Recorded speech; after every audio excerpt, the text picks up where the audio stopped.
Bom, gente, boa tarde. Ó, dando continuidade, a gente vai ver aqui a parte de sensor de pressão, tá? São duas situações, gente. A gente pode ver a parte de pressão, por exemplo, que pode estar ligada à geração, no caso de pressão de óleo, tá? Pode ter pressão, por exemplo, do sistema de gerenciamento lá na questão do common rail ou do tubo comum, tá? E a gente tem ainda, em alguns casos aqui, a parte de pressão gerada pelo turbo também, tá? Apesar que, eu não sei se vocês já ouviram falar alguma coisa, como é que o turbo funciona, quanto mais pressão a gente conseguir gerar pelo turbo, melhor vai ser o rendimento do motor. E como é que eu consigo, por exemplo, aumentar a pressão no caso de um turbo? Alguém sabe me dizer ou não? Já viu falar nisso?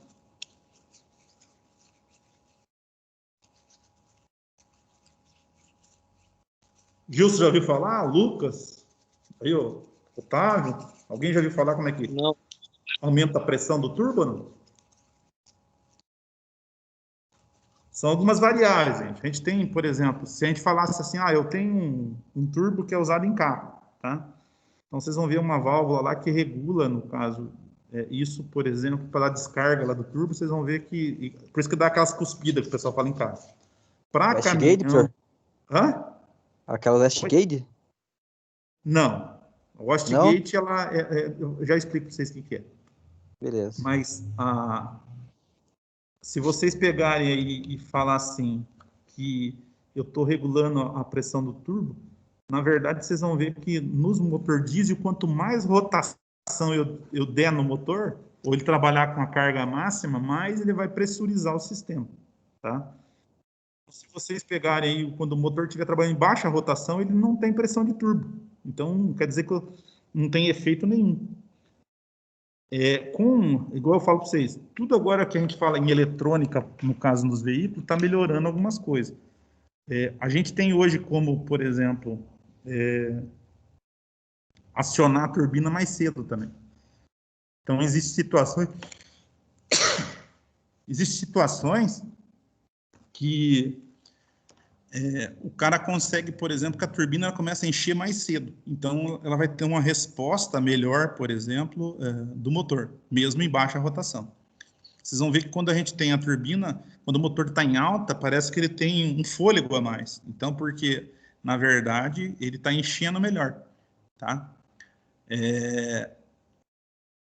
Para veículo diesel, vocês vão ver que não tem essa válvula corredora, que a gente regula a pressão, no caso lá do nosso turbo. Porque vocês vão ver lá assim, eu vou colocar 1 quilo, 2 quilos, 800 gramas, 1,5 kg.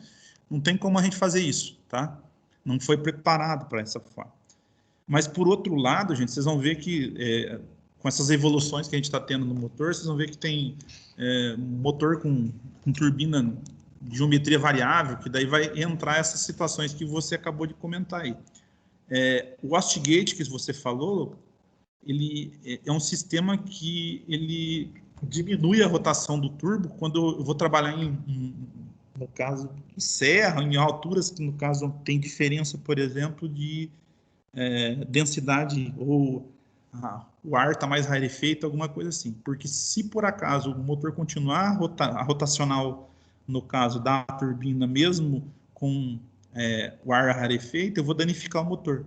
Então, nesses casos, entra esse Westgate, ele é um desvio, como se fosse um desvio que a gente está fazendo para ela não acionar tanto a turbina. Então, ela diminui a rotação da turbina. Então, consequentemente, diminui o volume, no caso, que ela está empurrando para dentro, tá? Existe a Westgate que é acionada a vácuo e existe a Westgate que já é, no caso, comandada eletronicamente também, tá? Isso depende, por exemplo, da evolução que a gente tem em cima, no caso, do conjunto que está trabalhando. Mas a função primordial dela é evitar aí a gente trabalhar com rotações muito elevadas no turbo. Tem turbo que trabalha com 70 mil rotação, 60 mil rotação, e tem turbo que pode chegar até 120 mil rotação. Por isso que os caras falam assim, não desliga, por exemplo, o motor quando o motor não baixa a rotação, porque o que acontece? Eu posso estar com a rotação muito alta, falta lubrificação e eu danifico a turbina. Tem uns malucos que acelera e desliga, no caso, para ver, às vezes ele dá aquele grito ou dá aquele corte. Falta lubrificação no eixo da turbina e aquilo vai minando e vai, no caso, danificando a peça com o decorrer, no caso, que vai utilizando. Então, tomar cuidado com isso daí, gente, tá? E aí tem aquela questão de dimensionamento. Logicamente, por uma turbina maior, a geometria que ela tem, que vai aumentar mais rotação, menor rotação, então depende do tamanho, no caso do motor também. Não adianta eu colocar uma turbina muito pequena num motor muito grande, tá? Ou eu pôr uma turbina muito grande no motor pequeno também. Então tem algumas variáveis aí que, na hora que a parte de engenharia está desenvolvendo, ele vai estar verificando isso daí, tá? Aqui, gente, ó, essa questão de sensor de pressão, eu poderia até, no caso, se tivesse, como a gente está verificando aqui, um sensor que identificaria, por exemplo, a pressão do turbo, tá? O quanto de ar que está sendo empurrado para dentro do motor. Se vocês pegam, por exemplo, um turbo que quando vocês adaptam ele, no caso, num motor qualquer, vocês podem colocar esse sensor de pressão que ele vai estar te indicando qual que é a pressão quando ele está trabalhando. Vocês vão ver que em baixa rotação não tem função nenhuma a turbina. Ela geralmente trabalha com rotações mais elevadas, tá? Para estar podendo encher o sistema. Esse sensor aqui, geralmente, ele tem duas funções. A gente vai ver que tem uns que trabalham através de deformação de cristal, tá? E outros, no caso, realmente pela pressão ou membrana, que a gente vai ver, no caso, no sistema aí, que vai estar acionando aí o conjunto, tá? Aqui ele está falando que esse sensor aqui, ó, é importante por causa do controle no gerenciamento da injeção de combustível nos motores diesel, tá? Que, na verdade, é colocado no reio, esse particularmente que ele está falando aqui, porque lá no reio ele tem que trabalhar lá com pressão em torno de 1.600 até 2.200, dependendo do modelo do motor. E ele tem uma pressão mínima no caso de trabalho também, gente. Então, quanto mais alta a gente tiver a pressão ali naquele reio, vocês vão ver que o que acontece? Ele vai pulverizar melhor e, logicamente, a inflamação dentro, no caso do motor, vai ser melhor, tá? Aqui ele fala dos dois tipos que a gente vai ver aqui, no caso, sensor, tá? Um sensor piezoelétrico, tá? O que é isso, piezoelétrico? Esse cara que vocês estão vendo aqui, que o cara está mostrando, ele está mostrando com o multímetro, então ele mostra aqui uma deformação, a compressão, no caso desse cristal, tá? E quando ele deforma esse cristal, que é um sensor piezoelétrico, vocês vão ver que ele gera, no caso, um sinal elétrico, ele vai ter uma diferença de potencial.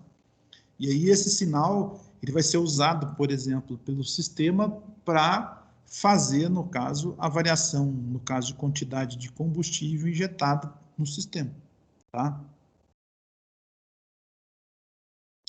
Aqui ele está falando que ele sofre um esforço mecânico. Na verdade, esse esforço mecânico que eles estão falando aqui, ele vai ligado no coletor de admissão ou no vácuo, tá? Dependendo, no caso, pode ser compressão ou tração, e a deforma-se tem a capacidade de produzir uma diferença de potencial. No caso, essa diferença de potencial é gerar um sinal elétrico ou uma corrente elétrica, tá? Então, ele tem aqui um resultante, uma voltagem resultante. Aí ele fala que ele é feito de quartzo, um cristal de quartzo, sal de Rochelle, turmalina ou cerâmicas artificiais. São empregados na construção desse sensor. Então, é a forma de como é que ele é feito aí. A gente vai ver que esse material que ele está falando aqui dentro, que é o cristal, é o que sofre dessa deformação, tá? E a gente tem um sensor que é capacitivo, tá? Esse sensor capacitivo também é uma forma, no caso, de construção do elemento. E quando a gente fala que a gente tem um sensor capacitivo, ele tem a capacidade de conduzir energia até um determinado ponto. Quer ver, ó? Alguns de vocês já devem ter visto isso aí, ó. Condensador. Na verdade, o condensador, ele é um sensor capacitivo. tá? Eu posso usar ele de algumas diferentes formas, por exemplo. Ele pode ser um elemento que armazena energia ou ele pode ser um elemento que, no caso, acelera, por exemplo, a queda de tensão, tá? Isso aqui, eu uso alguns sensores capacitivos, por exemplo, para tirar ruído de rádio ou ruído elétrico, por exemplo, em som. Eu uso, por exemplo, esse sensor capacitivo ou um condensador nos sistemas de ignição.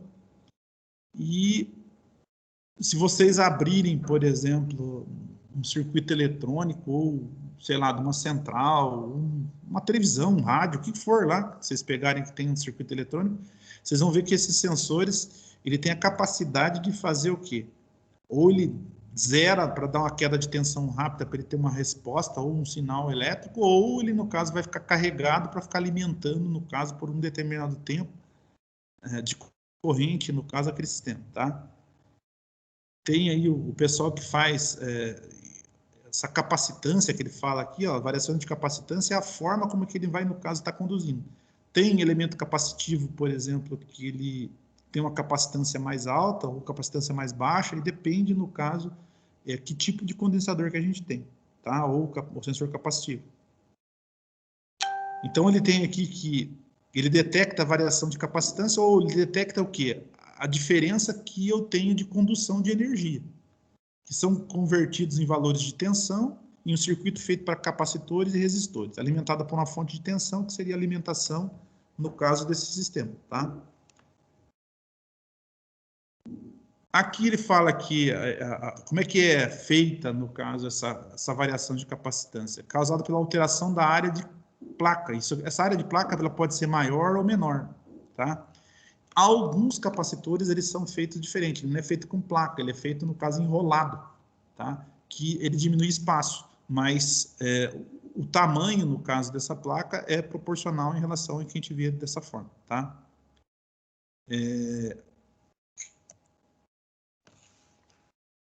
Aqui ele está mostrando aí, no caso, esse sensor, no caso capacitivo, tá? E aí o que acontece? A diferença de potencial que ele está falando aqui, ó. Ele tem uma placa que vai estar aqui e uma placa que vai estar aqui. E no meio, a gente tem um isolante, um material dielétrico.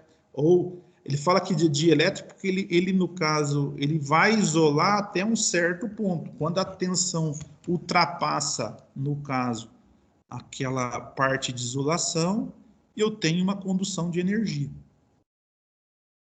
Se vocês olharem aqui, ele tem uma placa aqui e uma placa aqui. Então, como é que o cara está medindo aqui? Ele está pegando a pinça, no caso de medida aqui, vermelha e preta, tá? E fez o quê? Está pegando dos dois lados no capacitor. E aí ele vai pegar quanto que é a diferença de potencial que ele tem aqui.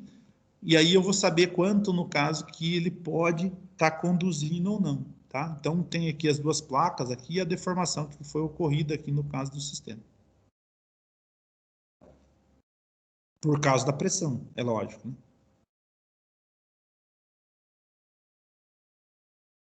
Aqui, quem faz a modulação, no caso do sistema, na verdade, aqui é o quê? A pressão exercida. Então, se eu pegasse, por exemplo, um motor em marcha lenta é uma coisa, e quando eu estou com rotações diferenciadas, ele vai dar, no caso, essa diferença, tá? Então, essa modulação nas placas, ou é gerada por essa pressão, deve ser medida, por consequência, varia o dielétrico. Isso quer dizer, ele modifica, por exemplo, a condução, no caso de energia, entre as placas. E essa capacitância, no caso, será convertida em valor de tensão, onde através desta informa a pressão ao módulo, no caso da ECM. Então, em função, no caso, dessa variação de tensão, ele vai falar, através, no caso, de uma ordem de programação ou de um algoritmo, qual que é, no caso, a pressão, no caso, exercida, tá? E o objetivo final seria, no caso, ver essa variação de pressão para o módulo ter, no caso, uma reação ou aumentar, diminuir débito de combustível aí, conforme a necessidade, tá?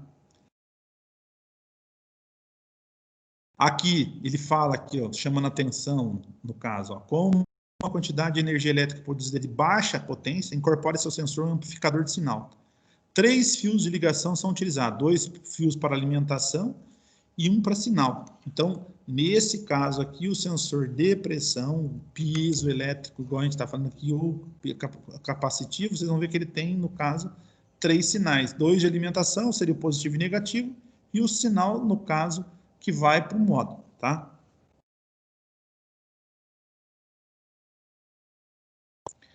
Sensor de pressão do ar de admissão aqui, ó. Então, a gente tem aqui, é um piezoelétrico, então está falando que a especificação é um piezoelétrico. Quando a pressão está 0 bar, ele tem uma tensão de aproximadamente de 0,9 volts a 1,6.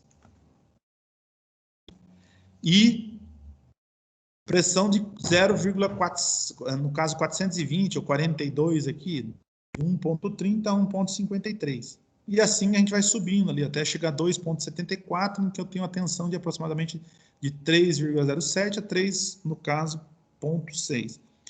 Lembrando vocês, gente, que a gente tem, em sensores, a gente tem, na verdade, uma tensão máxima aí que a gente chega próximo dos 5 volts. Não pode ultrapassar isso, senão eu vou ter problema, no caso, desses da alimentação, ou pode danificar o componente, tá? A estratégia aqui, ó. Quando a ECM reconhece a perda do sinal do sensor, é gerada uma falha leve. Então, mostra lá um sinal em amarelo, ou uma lâmpada espia amarela.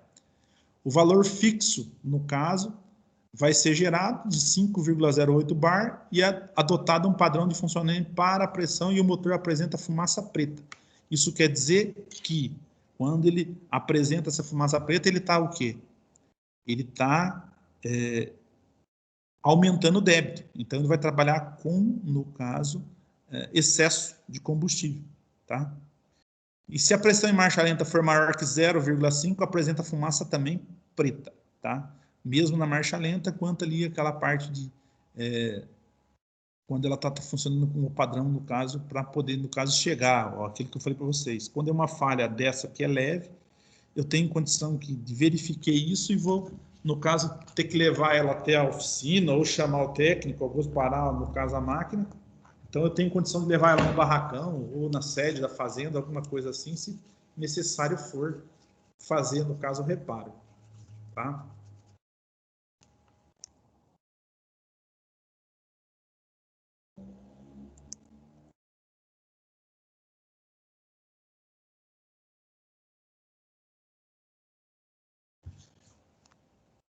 Então, ele tem aqui o sinal, aqui, ó, 3 fios novamente, tem lá o sinal, positivo e negativo, e isso aqui varia. Eu tô falando, peguei uma referência aqui do motor, ele está falando que o pino que está saindo aqui seria da unidade do motor, né?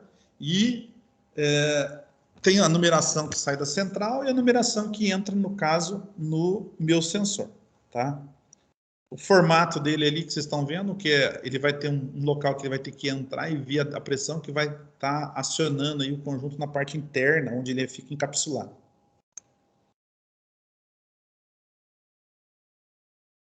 Sensor de pressão atmosférica, eu falei para vocês que é o barômetro, pode, no caso, ser acoplado diretamente, por exemplo, na central eletrônica, tá?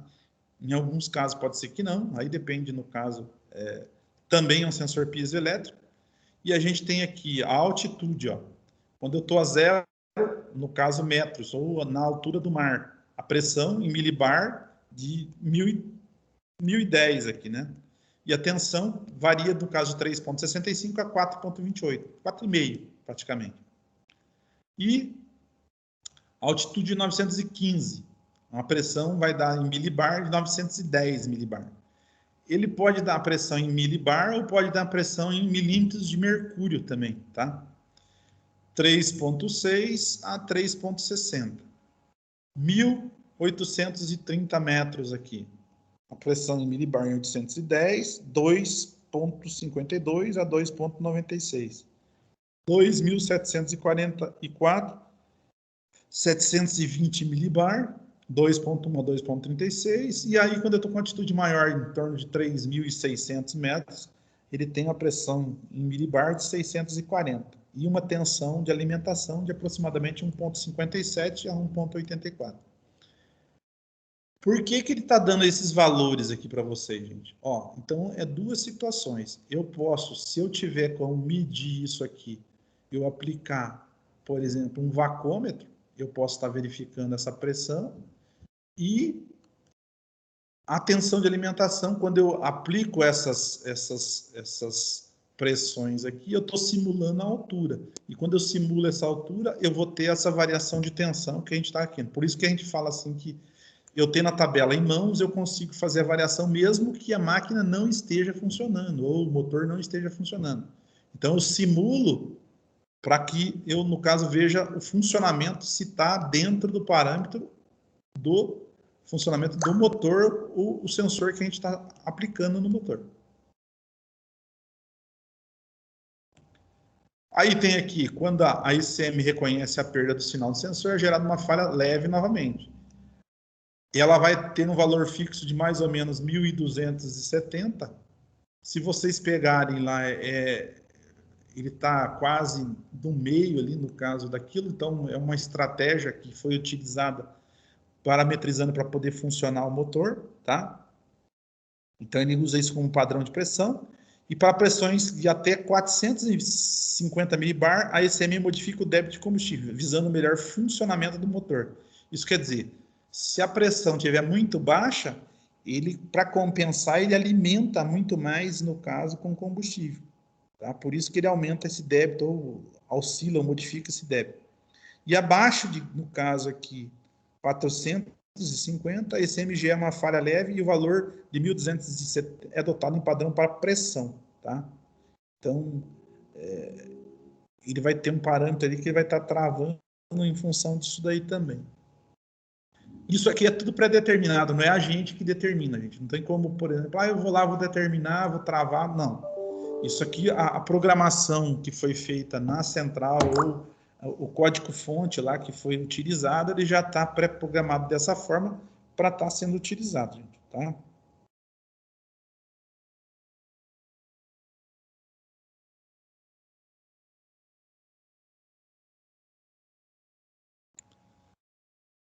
Aqui, ó, ele está mostrando o sensor aqui, ó, para altitude de até 2.200 metros. A ICM opera na potência total. De 2.200 a 3.500 metros, o motor perde rendimento, pois o ar torna-se mais rarefeito e o turbocompressor, juntamente com o sistema de injeção, não consegue ajustar a potência máxima. Isso quer dizer que vai entrar aquela estratégia que a gente estava falando para vocês aqui da nossa EGR que o Lucas tinha comentado. A EGR não, o Westgate. Tá? O Westgate ele começa a funcionar para fazer essa compensação aqui que a gente está vendo aqui, que para ele, no caso, conseguir estar funcionando. Acima de 3.500 metros, a ICM entra em estratégia. Isso quer dizer, quando eu estou lá com uma altura muito grande, tá? Ele vai, no caso, usando a estratégia que já está pré-programada, não utilizando parâmetros de funcionamento, no caso, adequado do motor.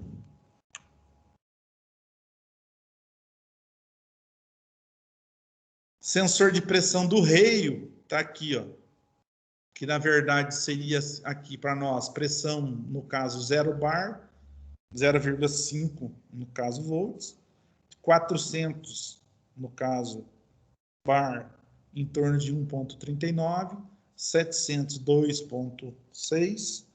Então, para a gente começar a funcionar o motor, ela tem que ter na ordem entre 400 e 700. Quando ele chega aqui nessas outras faixas que vocês estão vendo aqui, que eu tenho pressões mais elevadas, que eu falei do rail, a gente pode ter até 1.800 bar de pressão, tá? Quando ele tiver a 1.800, 1.600, ele está próximo aqui de 4,5, que é a tensão máxima, por exemplo, de alimentação do sensor.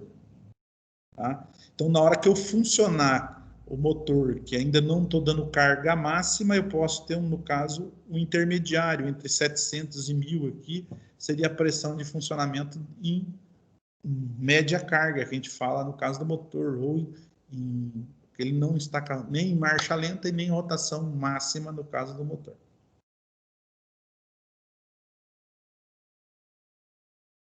Geralmente, gente, vocês vão ver que na hora que vocês entrarem com o scanner, ele vai rastrear e vai te dar o retorno da pressão no caso do tubo comum, que na verdade seria o rail, né? O common. Ou a gente fala que esse tubo comum é common rail, então fala que é o tubo comum. Ele tem que estar essa variação aqui. Se ele tiver zero ou ele estiver estourando em 1800, tem alguma coisa errada, porque você está entrando em funcionamento com o motor de marcha lenta, ele não pode entrar com a carga máxima. E também não pode estar zero, porque se ele tiver zero aqui, não tem pressão no sistema, ele não consegue, no caso, injetar o combustível ou pulverizar o combustível. Então, tem alguma coisa errada. O parâmetro que eles vão te dizer é que quando ele tiver com a pressão muito baixa, ele também não entra, e nem quando ele tiver com a pressão estralando lá em cima, também não vai entrar em funcionamento. São estratégias pré-programadas que, no caso, já na hora da confecção ou da programação, no caso do sistema, ele já foi feito, né? Aqui ele fala em 20%, então, se vocês pegarem 2%, na verdade, 2% de 400, ele vai dar ali em torno de 2 vezes 4, dá 392 bar a 409, 408 bar. Então, a média seria 400 ali, né? E aí também a mesma coisa, a média de tensão, vocês vão ver que ele vai dar a diferença de 2%. A estratégia aqui, ó. A ICM gera, no caso, novamente, um código ou um sinal aqui que não é uma falha grave e o motor apresenta dificuldade de partida e o funcionamento em marcha lenta. Isso quer dizer que o motor pode ficar oscilando na hora que estiver funcionando. Tá? E aí a gente tem aqui, são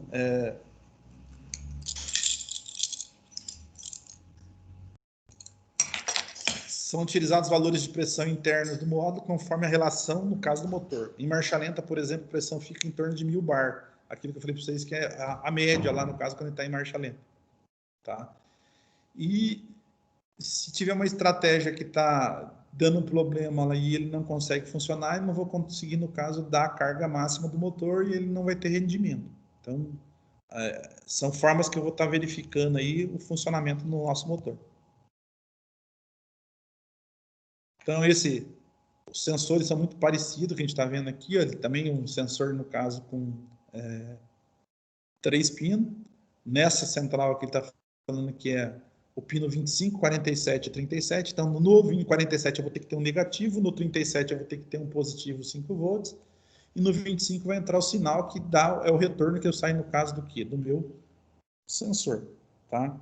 E além disso, gente, eu tenho que medir a continuidade do fio entre a central e, no caso, o conector aqui do sensor.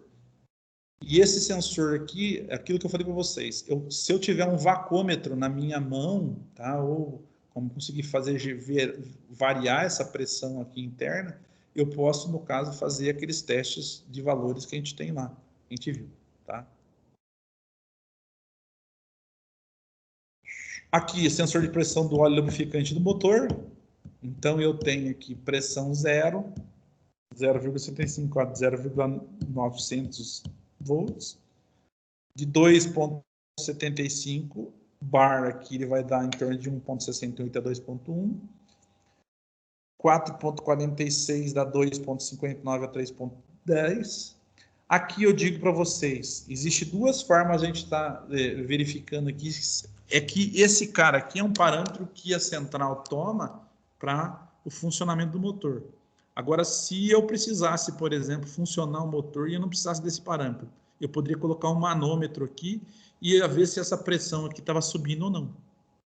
Tá? Porque daí eu ia ter como saber se esse motor ele estava lubrificando ou não. Outra coisa, gente,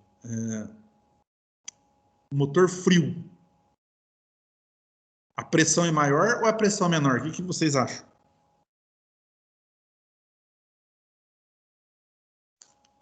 Que você Pressão menor. Oi? Pressão de óleo deve ser menor, né? Vamos raciocinar lá, Daltão. Peguei lá, o motor está gelado. O óleo ele está mais viscoso ou menos viscoso? Menos, né? É igual acontece no hidráulico do trator. O trator, quando você funciona lá, os caras falam que não tem que esquentar um pouco para poder, no caso, medir as pressão. É isso? Certo. Não? Por quê? Daí tá a temperatura de trabalho, né? Sim.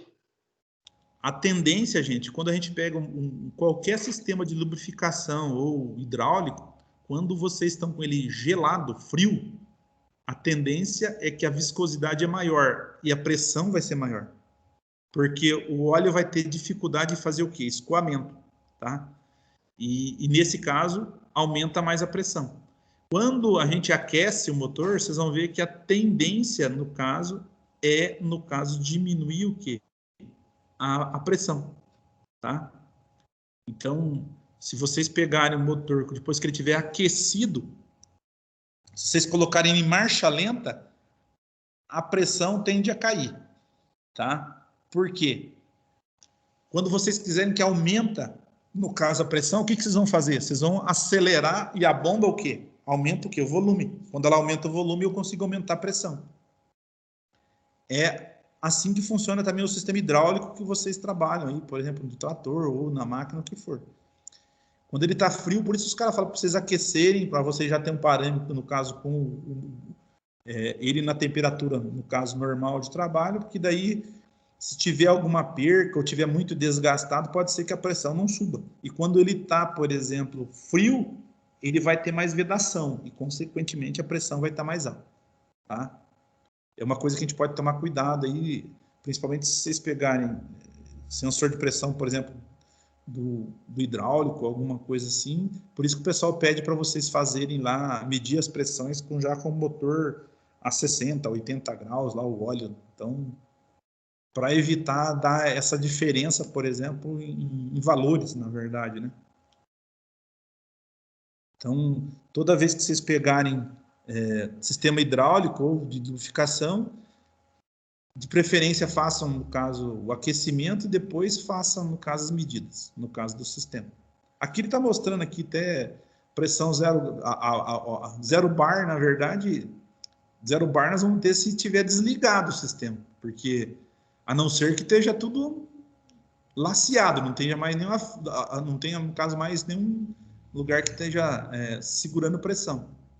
Mas o motor desligado. Você começou a aumentar a pressão de acionamento aqui, vocês vão ver que a bomba já começou, no caso, a funcionar. Por isso que ele começa a dar essas variações aqui de pressão e tensão, no caso do sensor. Tá?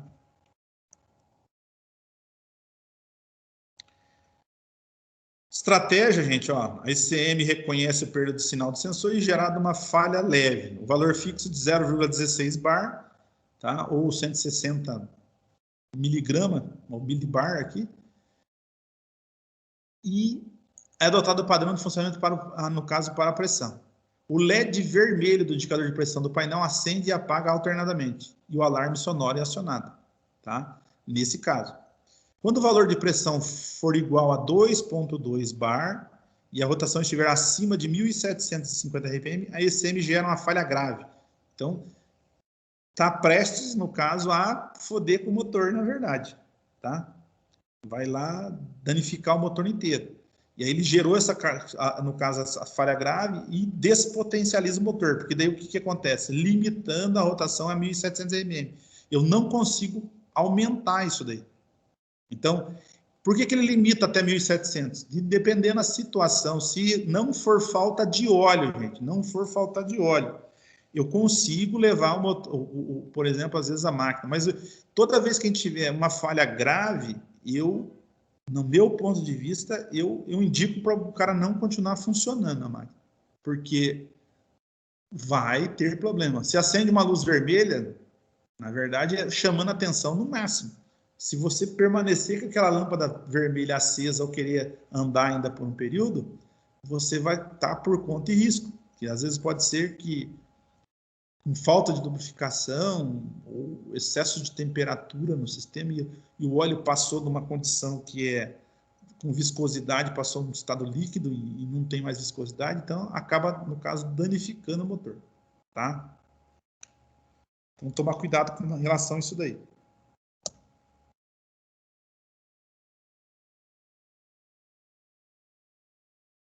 Aqui são outras estratégias ainda, ó. Quando o valor da pressão for igual a 1.7, a rotação estiver acima de 1.300, a ECM, ou o módulo, gera novamente o código grave e despotencializa o motor, limitando a rotação em 1.700. Quando a rotação estiver abaixo de 1.300 RPM, o motor trabalhará normalmente. Então, abaixo só de 1.300. Você trabalha com 1.300, você está quase trabalhando na ordem, por exemplo, do motor em marcha lenta. Então, não dá para você fazer quase nada com isso, né? Ó, quando estiver o valor de pressão, no caso, igual a 1050 bar, 1.5 bar, a rotação estiver acima de 1100, a ECM gera outra, no caso, um código, no caso aqui, uma falha grave, ela gera um código de falha, no caso, diferente, e despotencializa o motor, limitando a rotação a 1700, e quando a rotação estiver abaixo de 1100, o motor trabalhará normalmente. 1100, se vocês pegarem o motor diesel, ele deve trabalhar na faixa de 700, 650 RPM. Então, esse gap, por exemplo, se você tiver que fazer algum torque ou puxar algum implemento, basicamente você não vai conseguir fazer isso, tá? Aqui, a pressão igual a 1.4, a rotação estiver acima de 1050, a ECM gera falha grave, despotencializa o motor, limite de rotação será 1700, e quando a rotação estiver abaixo de 1050, tá? O motor também começa a trabalhar. 1050, praticamente o motor está aqui em rotação muito baixa. Se tiver com algum implemento, alguma coisa que você tem que fazer, no caso, puxando com o trator, ou mesmo se fosse na máquina, ela, para ligar o industrial a 1050 RPM, vocês não vão conseguir fazer nada com a máquina. Tá? É aquilo que a gente falou, a gente tem o pessoal seta lá a ordem de trabalho do trator ou da máquina e trabalha sempre com o motor cheio, tá? Onde que eu ganho o rendimento ou tenho o melhor rendimento no caso da máquina. Se a gente começa a trabalhar com rotações muito baixas aqui, ele não consegue nem, às vezes, virar o industrial ou acionar, por exemplo, hidráulico o suficiente para acionar um implemento, alguma coisa assim, quando for trator.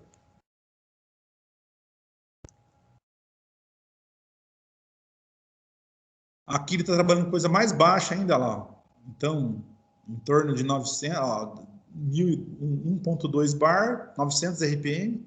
Então, fica trabalhando praticamente quase em marcha lenta. 1 bar ali, 850, o motor trabalha normalmente. 0,7, tá? O motor está lá praticamente em marcha lenta. Então, aí, se ele está em marcha lenta, não está gerando carga nenhuma. Então, não tem como a gente estar puxando ou tocando algum implemento, no caso, nesse sistema. Então, nesses casos aqui, como aquilo que eu falei para vocês, gerou um código de falha que acende, no caso, uma lâmpada de anomalia que é vermelha, seja ela a 1000 com pressão mais altas aqui, que a gente viu ali para trás, é melhor que vocês parem a máquina e vai fazer uma análise para ver o que está acontecendo. Se é problema de sensor, se é um problema, no caso, da parte de lubrificante, alguma coisa assim, ou se o motor está comprometido, uma bomba quebrada, uma válvula, no caso, de pressão danificada. Então, pode ser alguma, assim, uma série de coisas que está no sistema, tá?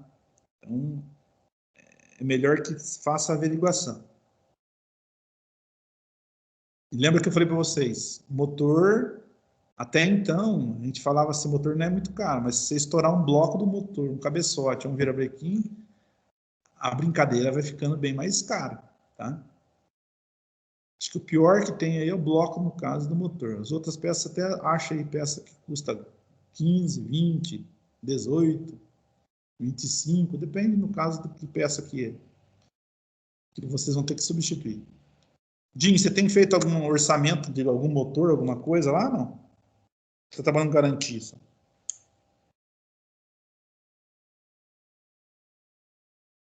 Lucas, Chase. Oi, professor. Tem feito algum orçamento de garantia, alguma coisa para motor, alguma coisa assim ou não? Não, professor, não fiz nada. Nunca fez? É que Já quem viu? faz esse orçamento é o coordenador, né, professor? E ele não passa pra gente. Ele passa direto pro cliente. Ah, tá. Mas na hora que por exemplo, você tem que separar a peça lá. Você já viu algum custo, quanto que sai para fazer o motor ou não? Não, mas o técnico vai pegando lá, sabe, no número da OS e vai pegando. Não sei quanto que é o valor total que fecha, sabe? Tem caso aí que chega a 100 mil, se for um motor que vai fazer muita coisa, 60, Não, eu 80. acho que teve um que foi 90 mil, professor, que foi do Marcelo Ruth lá de Guarapuava.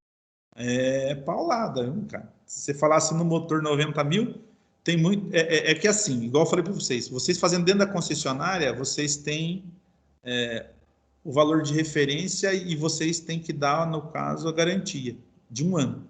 Quando você faz uma concessionária ou uma oficina particular, eles vão dar o que o Procon manda, 3 meses. Tá? Mesmo que se eu for lá na Case comprar, ou lá na New Holland, comprar tudo zero. Se eu comprar zero e falar que eu vou colocar lá da Case ou da New Holland, ou lá mesmo se for da Massa e lá, a hora que vocês colocarem que for aplicado, que não é dentro da concessionária, eles não dão, no caso, essa garantia de 1 ano. 3 meses só, que é o que a legislação manda.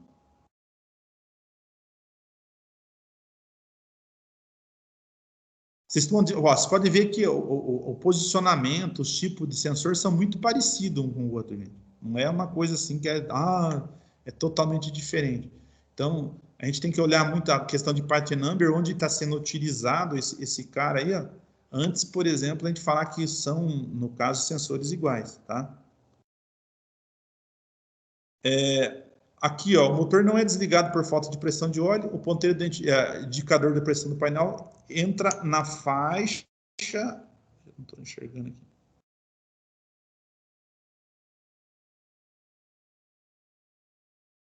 Vermelho é quando a pressão atinge um valor de 1 bar. Eu já vi caso, por exemplo, de motor que trabalha até abaixo de 1 bar, só que é motor já cansado, gente. Tá? Ele mesmo que ele tenha com a pressão, no caso, muito baixa, mas só quando você acelera, ele aumenta o volume e consegue ainda, no caso, suprir a demanda, no caso, com lubrificação. O problema disso tudo é se vocês, por exemplo, têm uma pressão baixa em marcha lenta e o motor aquecido, e na hora que vocês aumentarem a rotação, ele não aumentar o fluxo de óleo, aí é um negócio que pode ter mais problema, tá? Que pode vir ser algum inconveniente, por exemplo, para o motor. Então, não seria legal.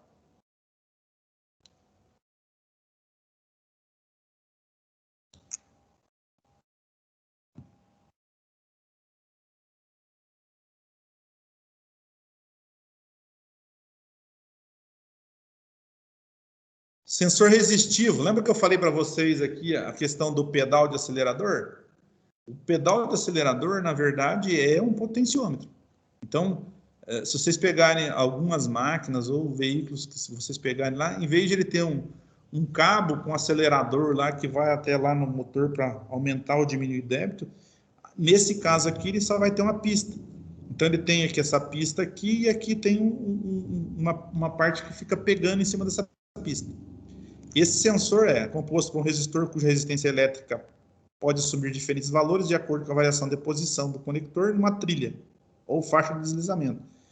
Então, a programação que o cara faz, ele vai fazer assim, pedal totalmente desacionado, tanto de resistência.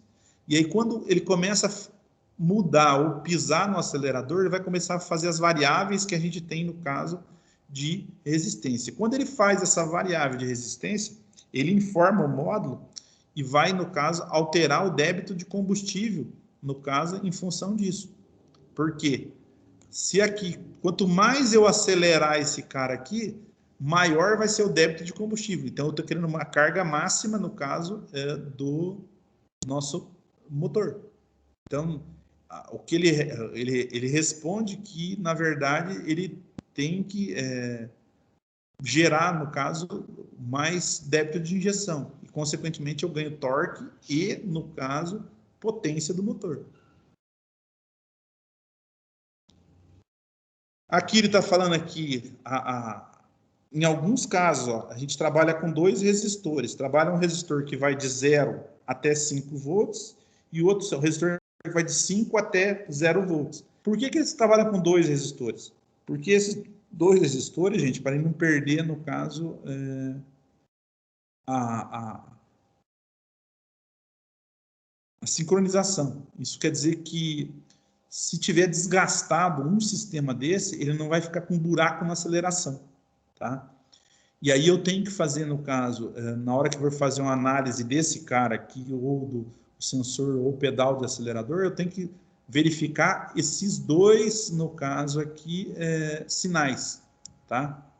Que, na verdade, eu poderia estar vendo isso com um multímetro e, num caso mais específico, que vocês vão ver e é muito mais confiável, eu usar um osciloscópio para estar fazendo isso daí, tá? Porque aí um sinal, ele gera um sinal de uma posição e o outro sinal inverso. Então, um complementa o outro. Então, na hora que vocês fazem a variação, ele vai estar, no caso, variando um no outro, e mesmo se eu perder a referência de um, o outro ainda permanece dando, no caso, o sinal que eu necessito. Então, não vai haver esse furo de aceleração que a gente tem no sistema, tá?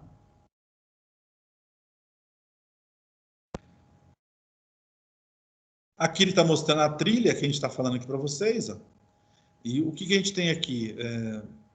Tem os sinais de alimentação e aqui é onde vai pegar as trilhas que a gente está falando. E vocês estão vendo aqui que cada um desses vai estar num conector que vai estar interligado aqui no pedal lá do acelerador.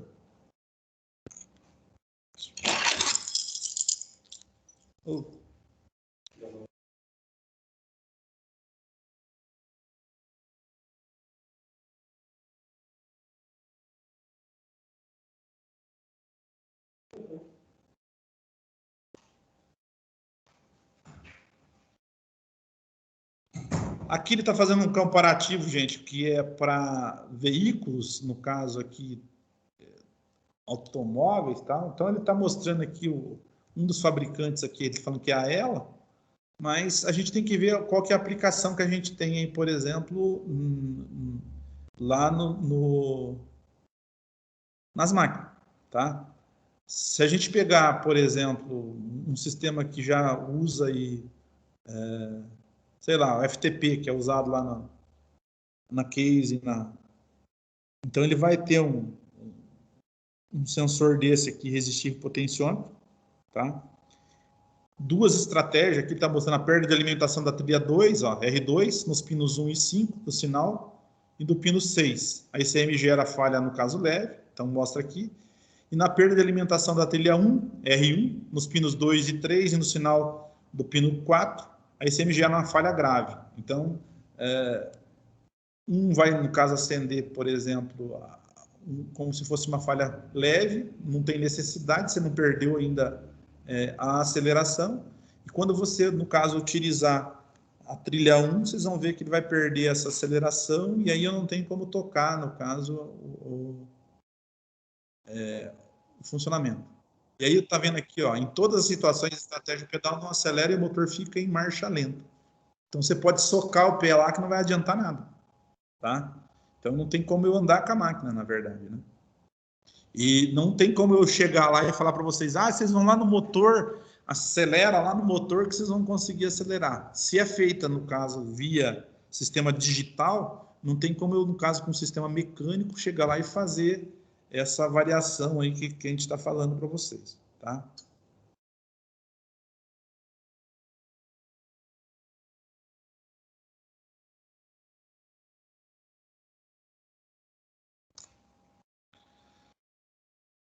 Aqui, só para a gente ter uma ideia, então, aumentou aí o número, no caso, de pinos, né?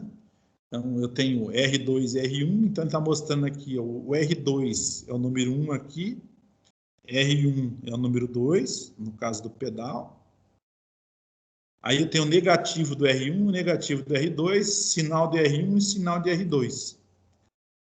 Então, automaticamente, o que eu precisaria, no caso aqui, se fosse para mim, no caso, verificar essas resistências, ele vai estar ali, no caso, nos mostrando. Então, eu tenho aqui, ó, no pino 2 e 3. Qual que é o pino 2 e 3? 2 e 3. Eu tenho aqui, ó, resistência total, 1,2 quilômetros, tá? No 2 e 4, resistência variável decrescente, de 1,9 a, no caso, 1 kΩ. Então, decrescente, ela começa com uma resistência maior e vem decrescendo para menor. No pino 4 e 3, também uma resistência agora ao contrário, crescente de 1,1 até 2. Vocês podem ver, se vocês fizerem aqui a somatória, ela vai estar dando sempre em torno de 2 kΩ aqui, no caso, somando a diferença inicial com a final, tá? A resistência total que vocês estão vendo é o tamanho da trilha dela, que está falando aqui que é de 1,2 kΩ no caso do sistema. E o importante também, gente, o teste de alimentação é vocês verem se está chegando 5 volts aqui no potenciômetro ou no sensor, se está saindo esses 5 volts da central, tá? Que seria a alimentação até aqui.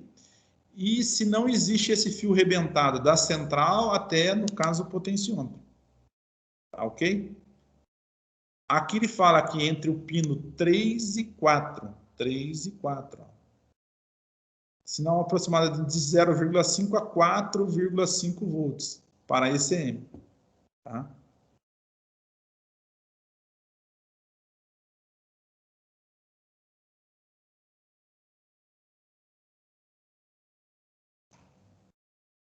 Aqui no R2, no 5 e 6, ele vai ter de 0,5 a 2,5. Vocês podem ver que o R1 ele tem a função principal. O R2 ele vai até a metade, praticamente.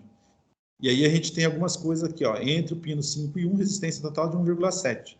Entre o pino 1 e 6, resistência variável de 2,5 a 1,9. E entre, no caso, o pino 5 e 6, resistência variável crescente de 1,1 a 1,8. Tá? Então, tem algumas coisas aqui inverso, por exemplo, do que a gente viu aqui do R1. Tá? Então, tem a identificação, no caso, que é feita para o R1 e no caso que é feita para o R2. Com o osciloscópio, quando eu tenho 2 canais, eu posso fazer isso aqui tudo ao mesmo tempo. Então, eu tenho como gerar uma onda ou gerar, no caso, um gráfico, para mim saber se isso aqui está funcionando perfeitamente. Se aquele gráfico ele tiver, no caso, com variação ou com ruído, ou ele não tiver, no caso, sendo traçado, é sinal que, no caso, esse sensor nosso está comprometido. E mesma coisa, se eu pego esse sensor, igual a gente está falando, esses valores tá aqui, e não dá um desses valores, é sinal que, por exemplo, o nosso potenciômetro está com problema. Tá?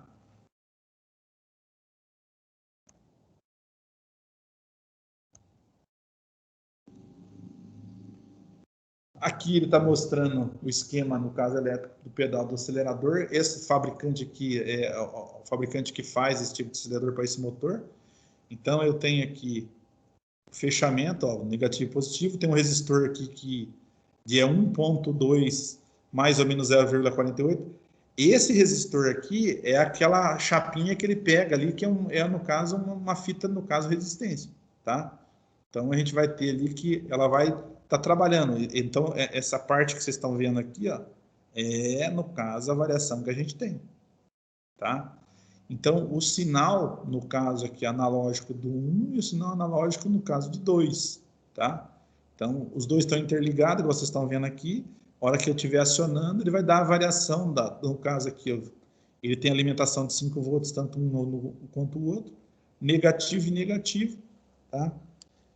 E o sinal analógico que vai estar saindo, no caso, para alimentação lá, ou dando resposta para a linha central.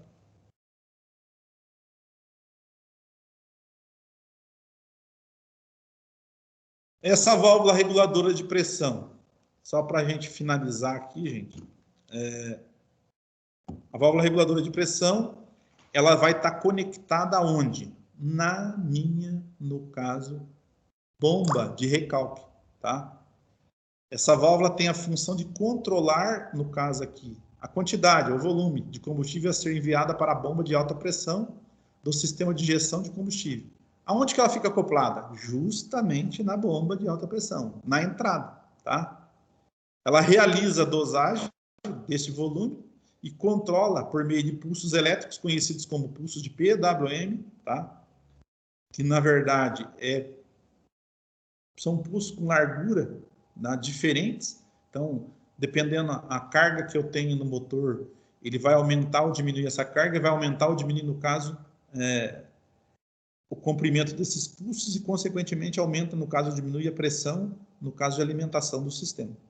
Por isso que é, no caso, chamada ali de válvula reguladora de pressão, tá? Então, o comando que é dado aqui, esse pulso de período modulado aqui, ó, então ele vai dar aqui, é como se eu tivesse, por exemplo, vou dar 1 volt, agora vou dar 1 volt, ponto 2, agora vou dar 2 volts, agora vou dar 1,8, agora vou dar 3. Então, ela fica variando em função para ficar abrindo e fechando, no caso, a passagem, no caso, do combustível para a alimentação dessa bomba de recalque. É uma coisa que a gente tem que prestar atenção aí também.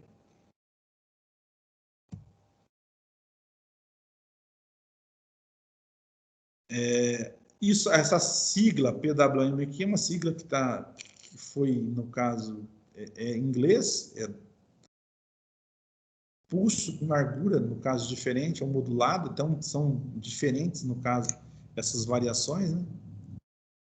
Então, se vocês pegarem aqui, ó, no desenho, então a gente vai, ó, ele pode alterar esse cara aqui, igual a gente tem P1, P2, P3, então ele pode estar alterando, no caso, esses períodos ou esses ciclos de caso de trabalho.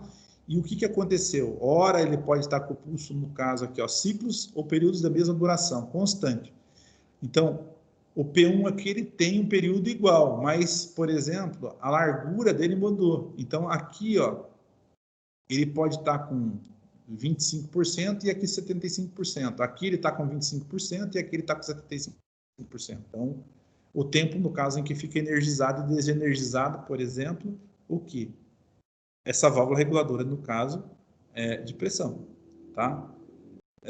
Isso é tão rápido, gente, que parece que ela nem desligou, mas em função disso eu estou, no caso, equalizando a parte energética, no caso, ou a gente tem o equilíbrio energético, por exemplo, do circuito eletrônico, tá? Em função do que a gente está fazendo aqui.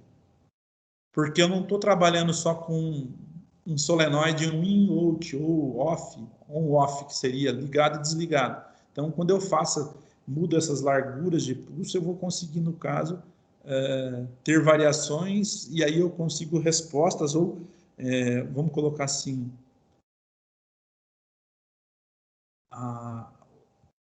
deixar, no caso, as regulagens muito mais afinadas ou com referências melhores para poder estar trabalhando, no caso, o conjunto, tá?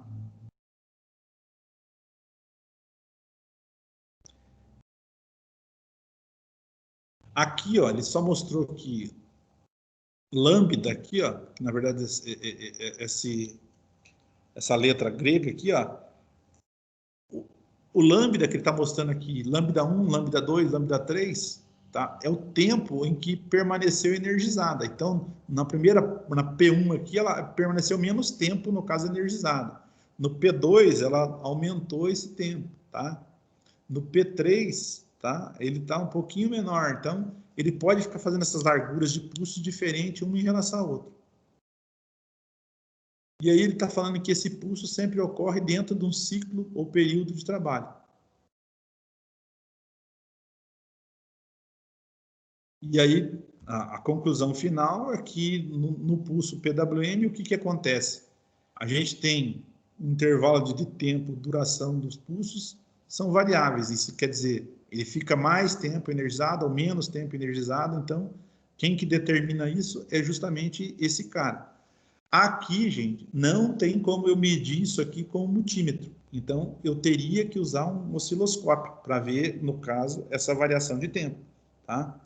Nem com, no caso, um multímetro gráfico ou com duty cycle, eu não consigo estar vendo, no caso, isso daí em função disso, que seria um multímetro exclusivo aí na parte, no caso de automotivo, a gente está vendo algumas variações, tá?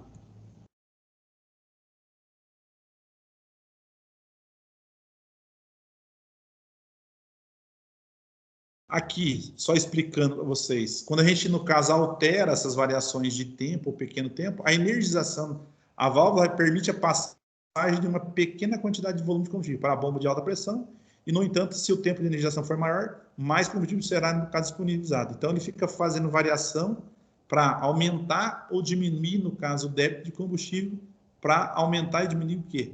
A pressão da bomba de recalque, tá? Essa que seria, no caso, a finalidade.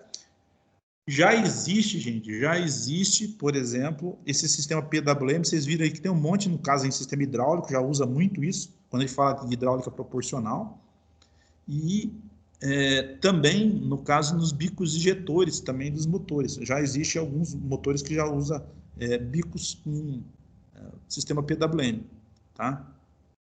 Aí depende, no caso, qual que é a arquitetura, no caso desse camarada aí.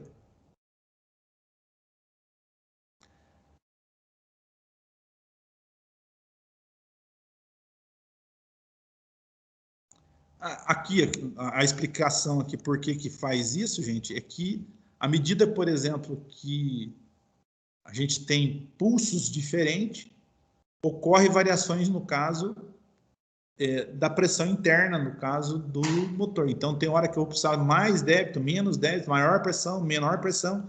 Então, por isso que a gente tem, no caso, um controle muito mais refinado do motor.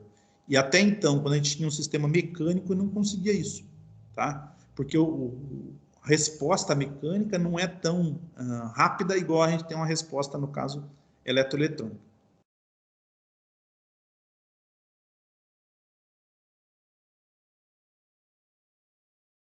Aqui ele está falando que a função da válvula é, no caso, controlar o volume, e já, no caso, a bomba de alta, tá? Ela tem a função de elevar a pressão dessa combustível para a injeção de acordo com o regime de rotação e carga aplicada no motor. Então, a bomba de recalque, aí conforme a quantidade de combustível que a gente está colocando na linha, ela vai conseguir aumentar ou diminuir, no caso, essa pressão para a alimentação.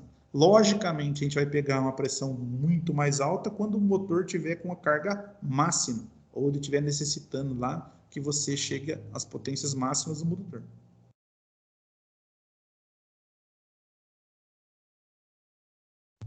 A resistência dela aqui de 2,5, você dá para você medir essa resistência porque é um solenoide inicialmente, né? Só não dá para medir a pulsação. E o valor, no caso aqui, ele está mostrando que dá uma falha leve, e o valor de 650 bar é adotado como padrão de pressão do reio. Então, o reio tem que estar naquela faixa que eu falei para vocês, de 650 bar. É possível ouvir, no caso, um ruído proveniente da válvula de alívio do reio, pois a pressão atinge o valor máximo, provocando sua abertura. A temperatura do diesel se eleva, porque a pressão aumenta. Então, ele tem restrição, tem aumento no caso de atrito, e, consequentemente, a temperatura se eleva. Tá? Aqui ele está falando que o motor entra em funcionamento na marcha lenta irregular, grilando, pois a pressão é muito alta. E aí, a válvula, se a gente for, no caso, pegar o pulso PWM, eu teria que usar o quê? Um osciloscópio. Se eu for só medir a resistência, no caso da válvula desligada, é aquela anterior ali que foi falada ali de 2,5 a 3,5 ohms. E aqui, válvula injetora, acho que nós já comentamos dos outros lá. Existe algumas válvulas injetoras que ela tem um potenciômetro que vai auxiliar, no caso, na abertura, por exemplo, dessas válvulas, tá? Para não se estender demais, pessoal, seria isso daí hoje. Semana que vem a gente começa a falar sobre o sistema de controle de emissão, depois rede CAN e redes, no caso, no sistema. O Lucas está vendo aí, se vê se o rapaz pode falar alguma coisa sobre a parte de eletrônica das máquinas para vocês. Se vocês tiverem algum outro aí, no caso, que tenha conhecimento tanto lá do pessoal da New Holland, ou se não da Mag Paraná, que queira falar também, a gente pode, no caso, também colocar o pessoal para estar agregando para vocês. Que daí é a pessoa que está mexendo direto aí nas máquinas. No mais, gente, tenham um bom final de semana, uma boa tarde e se cuidem. Eu vou ver se eu mando essa Valeu. avaliação para vocês. Se eu não mandar hoje, eu mando amanhã cedo, tá? Para Alô? vocês entregar semana que vem. Beleza, professor. Beleza, então. Então, tá, Valeu, joia. professor. Bom final de Beleza. semana. Eu Pra aviso vocês daí também, durante gente. essa Se cuidem, hein? semana que vai